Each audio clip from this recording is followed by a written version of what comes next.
ओम नमो भगवते वासुदेवाय. अध्याय 14. भगवान श्री विष्णूंना गरुडाने अत्यंत भक्तिभावाने विचारले, हे भगवान, असंख्य जीवांच्या जन्ममरणाचे रहाटगाडगे ज्यांच्या नियंत्रणाखाली आहे व पापपुण्याचा हिशोब ठेवून त्याप्रमाणे फल प्रदान करणाऱ्या यममहाराजांचा यमलोक किती मोठा आहे, कसा आहे, तो कोणी तयार केला, तिथला दरबार कसा आहे. एखादी धार्मिक व्यक्ती त्या धर्ममार्गावरून चालत धर्ममंदिरात चालत जाते, त्या धर्माविषयी मार्गाविषयी सविस्तरपणे मला सांगावे. श्री विष्णूंनी सांगावयास सुरुवात केली. हे गरुडा, ऐक. स्वर्गातले धर्मनगर खूप पुण्य गाठीशी असणाऱ्यालाच मिळते. यमपुरी राक्षसपुरीच्या मध्ये यमराज नगर आहे. ते सोन्याचे व अत्यंत मजबूत अभेद्य आहे. कोणीही देव वा असुर ते भेदू शकत नाही. ते चौरस आहे. त्याचा विस्तार 1000 योजने म्हणजेच सुमारे 4000 कोस आहे. त्या नगरात 25 योजने विस्ताराचे प्रचंड मोठे चित्रगुप्त मंदिर आहे. याची उंची 10 योजने आहे. ते लोखंडी भिंतींनी बंदिस्त असून सुंदर सुंदर ध्वज पताकांनी सुशोभित आहे. तेथे हजारो विमाने आहेत. तेथे अत्यंत मधुर गायन चालते. अत्यंत सुंदर चित्रे शिल्पे तेथे आहेत. नयनरम्य बागेत विविध मनोहर पक्ष्यांचा मंजूळ किलबिलाट मन प्रसन्न करतो. गंधर्व व अप्सरा तेथे मुक्तपणे वावरत असतात. एका उंच मौल्यवान सुशोभित आसनावर विराजमान होऊन आपल्या दरबारात चित्रगुप्त माणसाच्या आयुष्याचा हिशोब मांडत असतो. माणसाचे पळापळाचे शुभाशुभ कर्म पापपुण्य यांचा हिशोब ठेवला जातो व त्यानुसार त्याचे चांगले वा वाईट फळ माणसाला मिळते. चित्रगुप्ताच्या घरच्या पूर्वेला ज्वरभवन, दक्षिणेला शूल व विस्फोटक भवन, पश्चिमेला कालपारा, अजीर्ण, अरुची यांची घरे आहेत. उत्तरेकडे पांडुरोग, राजरोगाची घरे आहेत. ईशान्येला मस्तकशूल व आग्नेयेला मूर्छेचे घर आहे. नैऋत्येला अतिसार व वायव्येला शीत आणि दाह यांची घरे आहेत. चित्रगुप्ताच्या घरापासून 20 योजने पुढे नगराच्या मध्यभागी तेजस्वी स्वर्गीय रत्ने जडविले आहेत. त्याचा विस्तार 200 योजने लांब व 50 योजने उंच आहे. धर्मराजाच्या प्रसादाचे स्तंभ लसण्या रत्नांनी मढवले आहे. प्रसादाच्या अनेकरंगी स्फटिकांनी बनवलेल्या पायऱ्यांना हिरे जडवले आहेत. खिडक्यांना मोत्यांच्या झालरी आहेत. पताका व ध्वज आहे. दारावर सोन्याची तोरणे आहेत. फुललेल्या फुलांच्या वेली चौकडे आहेत. विश्वकर्माने स्वतः हे घर घडविले आहे. त्यात 100 योजनांचे दिव्य विस्तृत भव्य प्रकाशमान देखणे सभागृह आहे. तिथली समशीतोष्ण व आल्हाददायक आहे. तिथे दुःखाला व म्हातारपणाला प्रवेश नाही. शीतोष्ण दोन्ही प्रकारचे पाण्याचे प्रवाह झुळझुळत असतात. तेथे कल्पवृक्ष आहे. सतत पवित्र शब्दांचे उच्चारण होते. तो दरबार बाधारहित मनोहर इच्छा पूर्ती करणारा आहे. खूप वर्ष तपश्चर्या करून विश्वकर्म्याने हे नगर वसवले आहे.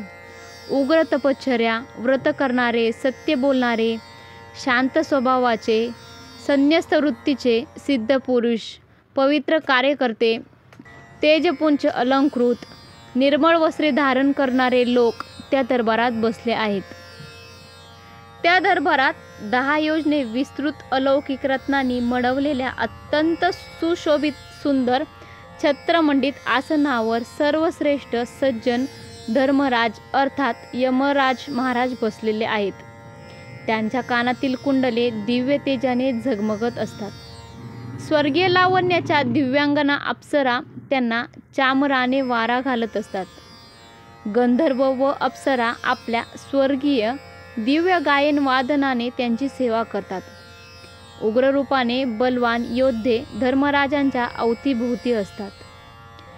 त्या दरबारात अग्निस्तव, सोमपा, उष्मपा, स्वधानवंत, बहिर्षद, मूर्तिमान, अमूर्तिमान, अथर्मा, पितृगणा, तेजस्वी मुनीसह धर्मराजाची उपासना करतात. दक्ष, पुलह, अत्री, वसिष्ठ, जामदग्न, पुलस्त्य, अंगिरा, भृगु, अगस्त्य आणि नारद हे ऋषीगण त्या इतर धर्मराजाच्या दरबाराचे सभासद आहेत. त्यांची अगणित नावे आहेत. धर्मशास्त्रानुसार यथार्थ निर्णय घेणारे सगळे परमेश्वराच्या आज्ञेनुसार धर्मराजाच्या सेवेला हजर असतात. सूर्यवंशी, चंद्रवंशी आणि राजे धर्मराजाच्या सेवेसाठी हजर असतात.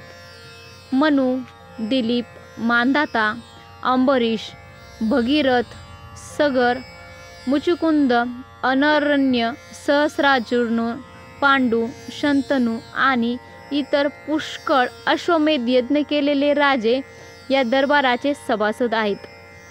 इथल्या सभेचे सर्व कार्य धर्माला व सत्याला प्रमाण मानून निष्पक्षपणे केले जाते. तिथले सर्व धर्मपरायण व धर्मराजाची उपासना करणारे आहेत. दक्षिण मार्गाने जाणाऱ्या पाप्यांना हा दरबार दिसत नाही. दक्षिण मार्ग सोडून इतर 3 मार्गांनी जाणाऱ्या पुण्यवान जीवांना या दरबारात जायला मिळते. पहिला मार्ग पूर्वेकडचा. या मार्गावर परिजातकाची झाडे सावली देतात. रत्नांनी सुशोभित मार्गावर अनेक विमाने आहेत. सुंदर फुलबागा आहेत. अमृत जल आहे. या द्वारातून पवित्र देवर्षी, राजर्षी, गंधर्व, अप्सरा, मोठे साप, थोर वेद देवभक्त, शिवभक्त, ग्रीष्म काळात जलदान करणारे, मागात इंधन देणारे, वर्षा ऋतूत दान करणारे, आश्रय देणारे, दीनदुबळांना अमृतवचनाने आश्रय देऊन मदत करणारे, सत्यचरणी, निर्लोभी, मातृपितृ, भक्त, गुरुसेवक, गोदान, विद्यादान, भूदान करणारे, पुराण सांगणारे, ऐकणारे, पारायण करणारे व इतर पुण्यवान पूर्वीकडच्या द्वारातून धर्मराजपुरात येतात. इतर उत्तरेकडचा मार्ग शेकडो भव्य रथांनी व पालख्यांनी भरलेला आहे. हरिचंदन भूषित हंस सारसांनी गजबजलेला आहे. चक्रवाकी हे तेथे आहेत. अमृतासारख्या पाण्याची भरलेली सरोवरे या मार्गावर आहेत. वेद वाचन करणारे अतिथी, सत्कार करणारे, दुर्गा भक्त, सूर्यभक्त, पर्व काळात तीर्थस्नानी स्नान करणारे, धर्मयुद्धात हुतात्मा झालेले ब्राह्मण व स्वामी भक्तीत प्राणार्पण करणारे, योगाभ्याने प्राण सोडणारे, सत्पात्रांची पूजा करणारे, नेहमी महादान करणारे या उत्तरेकडच्या मार्गाने येऊन धर्मराजाच्या दरबारात प्रवेश करतात. तिसरा पश्चिमेकडचा मार्ग रत्नमंडित मंदिरांनी सुशोभित झालेला आहे.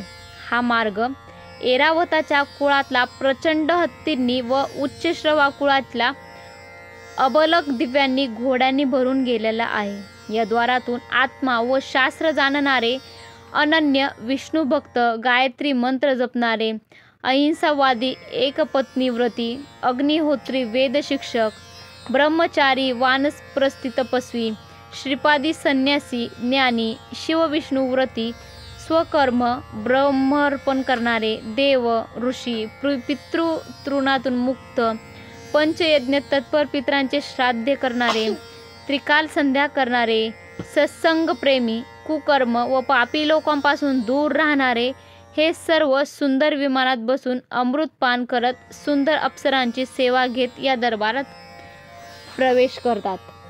यमराज स्वतः चतुर्भुज होऊन शंख, चक्र, गदा व खड्ग धारण करून त्यांच्या स्वागताला सामोरे जातात. त्यांच्याशी स्नेहभावाने वागतात, नमस्कार करतात, सिंहासन देतात, चंदनादिकांनी त्यांची पूजा करतात. दरबारातल्या इतर सभासदांना सांगतात, आपण सर्वांनी या ज्ञानी लोकांना आदराने नमस्कार करा, कारण हे सर्व माझे मंडळ भेदून ब्रह्मलोकात जाणार आहे.